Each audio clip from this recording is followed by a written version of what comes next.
کہ اللہ تبارک و تعالیٰ نے جنگ بدر کے دن کو یوم الفرقان فرمایا، تو اللہ تبارک و تعالیٰ نے اس جنگ کی وجہ سے دین اسلام کے پرچم کو بہت بلند فرما دیا، اور جو جنگ بدر کا واقعہ ہے یہ ماہ رمضان مبارک کی 17 تاریخ کو قرار پاتا ہے، اور اس جنگ کا سبب یہ ہے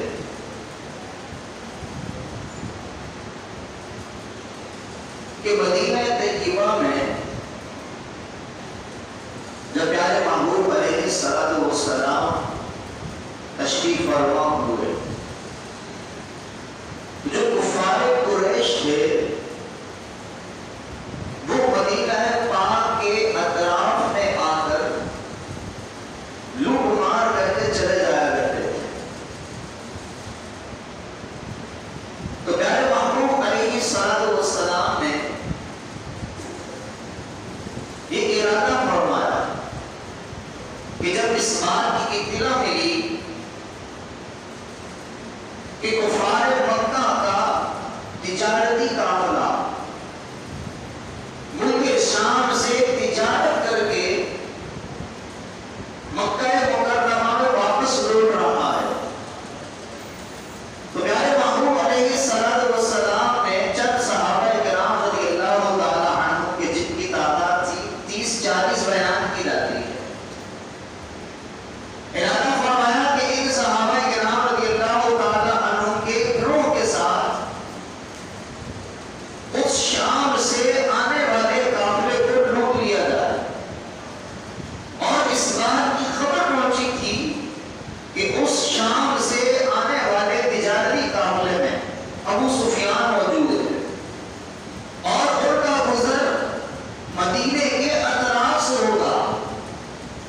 تو لہذا اگر کفار قریش کا وہ قافلہ لوٹ لیا گیا تو کفار قریش ہمارے ساتھ صلح کرنے پر آمادہ ہو جائیں گے۔ اس غرض سے صحابہ کرام رضی اللہ تعالی عنہ کے ساتھ یہ قافلہ روانہ ہوا، کوئی جنگ کا ارادہ نہ تھا، اسی سبب سے جنگی سامان اور بہت زیادہ ساز و سامان ساتھ نہ لیا گیا، چنانچہ دوسری جانب کفار مکہ کو اس بات کی اطلاع مل جاتی ہے کہ جناب مدینے والے مسلمان ہمارے قافلے کو لوٹنا چاہتے ہیں، چنانچہ وہ بھی اپنی تیاری کے ساتھ 1000 کا لشکر جوان لے کر وہ مدینہ پاک کی طرف روانہ ہوتے ہیں، اور دوسری جانب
تو سوال ہی پیدا نہیں ہوتا کہ کوئی صحابی رسول پیارے محبوب علیہ السلام کو اکیلا چھوڑ کر چلا جاتا. صدیق اکبر رضی اللہ تعالیٰ عنہ فاروق اعظم رضی اللہ تعالیٰ عنہ عرض گزار ہوئے یا رسول اللہ ہم آپ کے ساتھ ہیں. پیارے محبوب علیہ السلام انصار صحابہ کی طرف دیکھنے لگے کیونکہ انصار صحابہ سے یہ معاہدہ تھا کہ جب بھی مدینہ طیبہ پر کفار حملہ آور ہوئے تو ہم آپ کا ساتھ دیں گے، جنگ میں شامل ہو جائیں گے. لیکن یہاں پر جو جنگ کی نوبت آئی وہ مدینہ طیبہ سے 80 میل فاصلے پر آئی، مدینہ طیبہ کی حدود سے باہر آئی. لیکن اس کے باوجود بھی انصار صحابہ کرام رضی اللہ تعالیٰ عنہم عرض گزار ہوئے یا رسول اللہ ہم وہ لوگ نہیں ہیں کہ جنہوں نے حضرت موسیٰ علیہ السلام کو کہا تھا کہ آپ اور آپ طرف جا کر لڑے. ہم وہ نہیں ہیں، ہم وہ ہیں کہ اگر آپ ہمیں سمندر میں کودنے کا بھی فرمائیں گے تو ہم انشاءاللہ سمندر میں بھی کود کر آپ کی حفاظت فرمائیں گے. ہم سمندر میں کود کر بھی اپنی جانوں کو قربان کریں گے اور آپ کی جانب ہر طرف سے حملہ ہوگا تو ہر طرف سے اس حملے کا جواب دیں گے. چنانچہ صحابہ کرام رضی اللہ تعالیٰ عنہ کی اس تائید کے بعد، اس تسلی کے بعد جنگ بدر کا جو واقعہ ہے بہت زیادہ طویل ہے، اس سے بہت زیادہ واقعات ہیں، بہت زیادہ روایات ہیں، لیکن اختصار کے ساتھ انشاءاللہ پیش کرنے کی کوشش کرتا ہوں. چنانچہ پیارے محبوب علیہ السلام بھی میدان بدر میں پہنچ جاتے ہیں. میدان بدر میں پہنچنے کے بعد پیارے محبوب علیہ السلام میدان کا معائنہ کر کے صحابہ کرام رضی اللہ تعالیٰ عنہ کی مشاورت سے ایک مقام طے پا لیا جاتا ہے. اور پیارے محبوب علیہ السلام صحابہ کرام رضی اللہ تعالیٰ عنہ کے جن کی تعداد 313 ہو چکی تھی، اس وقت بندی فرمانے کے بعد پیارے محبوب علیہ السلام کے لیے جو جگہ مخصوص کی گئی، پیارے محبوب علیہ السلام اس چھپر میں، اس جھوپڑی میں تشریف لے جاتے ہیں. اب اس چھپر کی حفاظت کی بات آتی ہے کہ اس مقام کی کون حفاظت کرے گا، کیونکہ کفار مکہ کا جو اصل ٹارگٹ تھا وہ پیارے محبوب علیہ السلام ہی کی ذاتی گرامی تھی. لہذا اس مقام پر بھی صدیق اکبر رضی اللہ تعالیٰ عنہ نے پیشکش فرمائی کہ میں پیارے محبوب علیہ السلام کی حفاظت کروں گا. چنانچہ صحابہ کرام رضی اللہ تعالیٰ عنہ میں سے چند صدیق اکبر رضی اللہ تعالیٰ عنہ کے ساتھ مل کر پیارے محبوب علیہ السلام کی اس چھپر کے قریب، اس جھوپڑی کے قریب حفاظت پر معمور ہو جاتے ہیں. جنگ کی رات پیارے محبوب علیہ السلام کا طرز عمل کیا تھا؟ پیارے محبوب علیہ السلام رب تعالیٰ کی بارگاہ میں گریہ گزاری فرما رہے ہیں. پیارے محبوب رب تعالیٰ کی بارگاہ میں سجدہ ریز ہو کر دعائیں فرما رہے کہ مولا اپنا وعدہ سچ کر دکھانا. آج یہ چند صحابہ کرام رضی اللہ تعالیٰ عنہ اگر رسوا ہو گئے تو دین اسلام کا نام مٹ نہ جائے. پیارے محبوب علیہ السلام سجدے میں گریہ گزاری کرتے کرتے رب تعالیٰ کی بارگاہ میں دعا میں مصروف عمل ہیں. اور پیارے محبوب علیہ السلام اتنا بے خبر ہو گئے کہ آپ کے کندھوں پر جو چادر تھی وہ زمین پر تشریف لے آتی. صدیق اکبر رضی اللہ تعالیٰ عنہ نے جب پیارے محبوب علیہ السلام کی گریہ گزاری دیکھی تو رب تعالیٰ سے اس قدر لجاجت کرنے کے بعد صدیق اکبر رضی اللہ تعالیٰ عنہ نے پیارے محبوب کو حوصلہ دیا کہ یا رسول اللہ آپ فکر مند مت ہوں،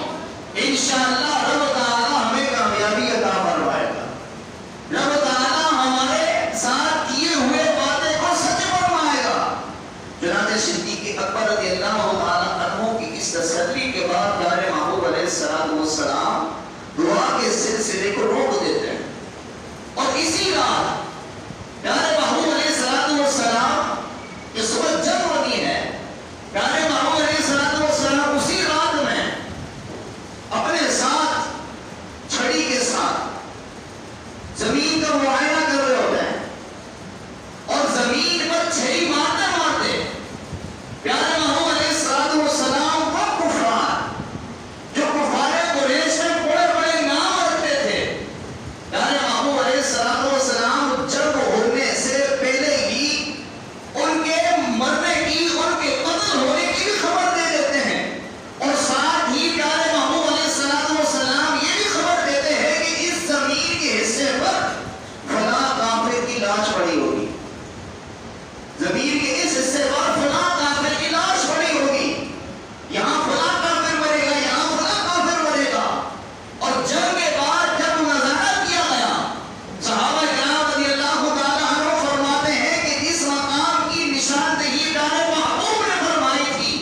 اپنی جوان مردی کا اس میدان میں اظہار فرماتے ہیں.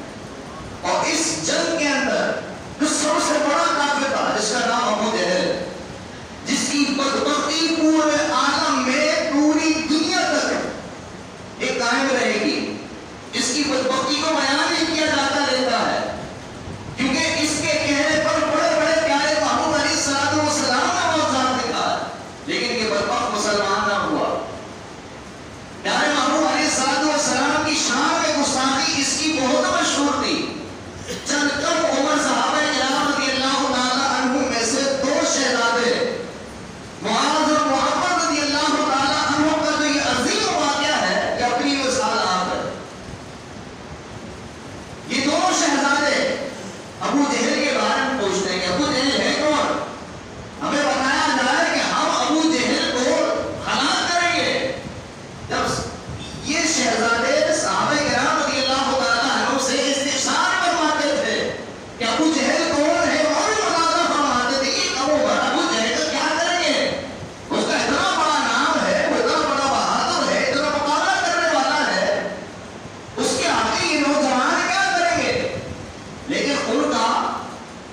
جو جوش و خروش تھا وہ عروج پر تھا، ان کا جو ایمان تھا وہ طاقتوں کی بلندی پر تھا. کسی عظیم ایمانی طاقت پر ابو جہل پر وہ حملہ کرتے ہیں اور اس کو زمین پر گرا دیتے ہیں. عبداللہ بن مسعود رضی اللہ تعالیٰ عنہ جب ابو جہل کی لاش کے پاس آتے ہیں تو اس کے اندر تھوڑی سی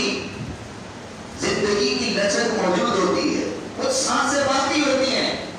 اس وقت میں بھی وہ اپنی بدبختی کا اظہار کرتا ہے اور کہتا ہے کہ جناب تمہارے لیے کوئی فخر کی بات نہیں ہے، حالانکہ اس کی اس بات کے اندر اسی کی شرمندگی ہے، اسی کی ذلیل و رسوائی ہے. لیکن اس کے باوجود بھی وہ کہتا ہے تمہارے لیے تو بڑا کارنامہ نہیں ہے. اور مجھے افسوس اس بات کا ہے کہ مجھے دو کم عمر کسانوں نے ہلاک کیا ہے. اس وقت میں بھی وہ اپنی بدبختی پر ڈٹا ہوا ہے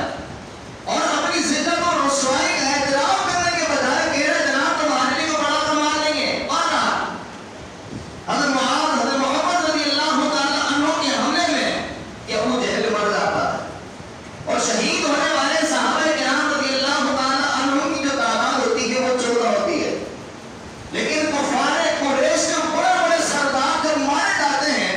ابو جہل جیسا بدبخت جب مارا جاتا ہے تو ان کی کمر ٹوٹ جاتی ہے. اب کفار قریش میں سے 70 کو قید کر لیا جاتا ہے، 70 مارے جاتے ہیں اور کچھ بھاگنے میں کامیاب ہو جاتے ہیں، کیونکہ اب انہیں نظر آ رہا تھا کہ ہمارے درمیان جو بڑے بڑے نام تھے کہ جن پر ہمیں گھمنڈ تھا، جن پر ہمیں مانتا وہی بنا ہے، اب ہمارا بنے گا کیا؟ اب راہ فرار ہی اختیار کی جائے تو ہماری زندگی کی آزاد ہے. چنانچہ کفار قریش بھاگنے میں جب کامیاب ہو جاتے ہیں تو پیارے محبوب علیہ السلام سے رب تعالیٰ نے جو وعدہ فرمایا وہ اس شان کے ساتھ رب تعالیٰ نے سچا کر دکھایا. اور دین اسلام میں جو جنگ بدر کا واقعہ ہے یہ اپنی مثال عام ہے. اور صحابہ کرام رضی اللہ تعالیٰ عنہ کی مدد کے لیے اللہ تبارک و تعالیٰ نے آسمان سے فرشتوں کو نازل فرمایا، کیونکہ صحابہ کرام رضی اللہ تعالیٰ عنہ یہ اپنی آنکھوں سے نظارہ دیکھ رہے تھے، کیونکہ رب تعالیٰ نے وعدہ فرمایا تھا. اور صحابہ کرام رضی اللہ تعالیٰ عنہ کا جب اس مقام پر امتحان ہوا کہ جہاں 313 کا لشکر ہے اور سامنے 1000 کا لشکر ادھر رہا ہے، جن کے پاس جنگی سامان بھی ہے اور ان کے پاس مال اتنا تھا کہ روزانہ 10 اونٹ قربان کرتے تھے، روزانہ 10 اونٹ قربان کرتے تھے. اور یہاں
اس وقت جو فلسطین میں حال ہے، ہمارے قبلہ